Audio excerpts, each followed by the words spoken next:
And so we're like hanging out and like we're throwing events. We're trying to get people together to like learn what is the builder community, the creator community doing with this new, because we're not the only ones um, seeing this like transformative movement. It's like it's not in isolation. When you get a bunch of people together and you realize you're not crazy, you're not the only crazy person. There's a couple other crazy people. It's a subculture. It's not mainstream yet, but at least we can create our corner of the city where we're experimenting. We have hackathons where people are using image and video models to tell short stories and make music videos.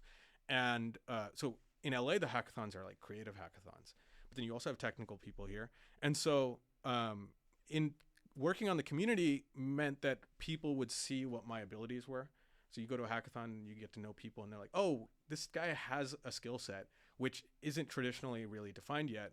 And then people would be like, oh, we'd love to learn how to implement this in-house. So like I knew that language models are useful, and there's like a progression curve of an organization adopting language models.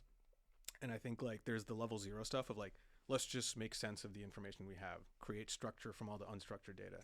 Then, level 4 or 5 is agents, but everything up until that point is like on the path towards becoming a more efficient company. So like the skill set is useful. Can you implement it? And so I was taking contracting gigs and I was like, okay, great. Like my buddy, John Milinovich, I worked with him at Clubhouse, and he was like, he was like, Parth, you have finally, he's like, good. Like you have found a market for this new skill.